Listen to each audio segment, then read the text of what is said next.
איזה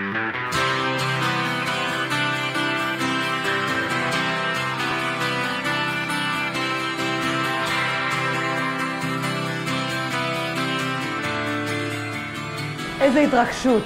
מאות אנשים מכל הארץ, מחיפה, מבאר שבע, מרמת גן, מרחובות, מתל אביב, ירושלים, יהודה ושומרון, מאות אנשים באו כאן לחברון, עיר האבות, להגיד דבר מאוד פשוט. זה הזמן להגיד באופן חד משמעי. ריבונות, עם ישראל, כל ארץ ישראל. להכיל את הריבונות יהודית על ארץ ישראל כולה. ריבונות ישראלית. מלאה על שטחי ארץ ישראל. חייבים להכיל את החוק הישראלי. זה הבית הלאומי שלנו. זה שלנו, למה לא לומר, למה לפחד? להכריז לעולם כולו.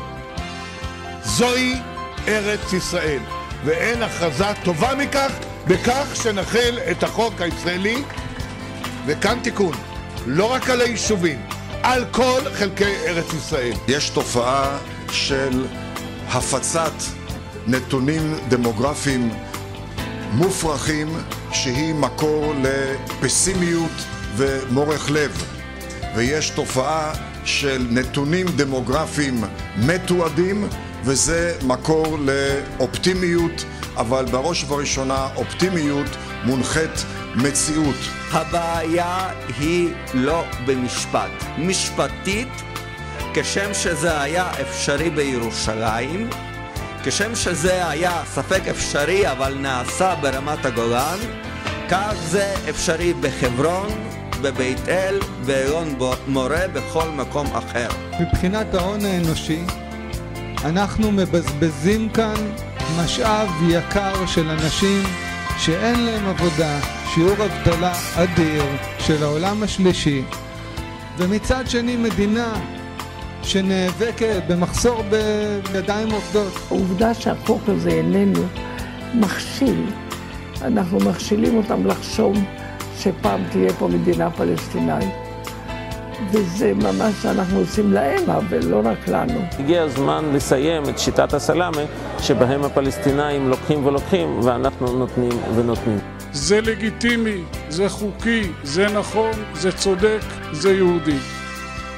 מה שנותר לנו זה להביא לכך, וזה לא דבר קל, זה לא דבר פשוט, להביא לכך שהציבור בישראל יסכים לכך. את זה אפשר וצריך לעשות. אם אנחנו מראים להם שאנחנו רציניים, אז אנחנו נשיג גם הרתעה. אם אנחנו עושים את זה תוך התנצלות וכולי וכולי, אז התגובה שלהם תהיה בהתאם. הם יגידו, הם לא חזקים ואנחנו יכולים לבחון אותם. החוק הישראלי על רמת הגולן עבר והשמיים לא נפלו. החוק הישראלי על מזרח ירושלים עבר וגם שם השמיים לא נפלו. וכנראה שגם החוק הזה כשהוא יעבור, השמיים לא יפלו. אם אתה חגב בעיניך, אז אתה חגב בעיני אחרים. אם אתה מחשיב את עצמך קטן, נרפס, חלש, ככה התייחסו אליך כולם. וזאת הבעיה העיקרית אצלנו. מישראל מצופה להתעלם מהתחמשותם של ארגוני הטרור סביב גבוליה. רק ישראל אמורה להסכים עם ירי על בירתה במשך חודשים, או הפגזה של יישובי הנגב במשך שנים, ורק כשמדובר בישראל מעזים להטיל ספק בעצם זכותה להתקיים, מחשבה שאפילו לא עלתה לגבי גרמניה. We have to apply our sovereignty to all the land under our de facto control. שטחי C זה קבלת מסורת אוסלו.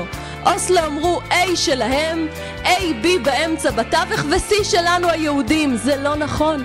אנחנו צריכים לדרוש ריבונות על כל חלקי יהודה ושומרון. החלת ריבונות ישראל על כל יהודה ושומרון זה צורך השעה, ואין שעה יותר מתאימה מעכשיו. רק על ידי החלת הריבונות ביהודה ושומרון אנחנו נביא לרגיעה כאן באזור הזה, אנחנו נביא לנורמליזציה באזור, כי זה הדבר הטבעי ביותר שעם ישראל ישלוט בארצו.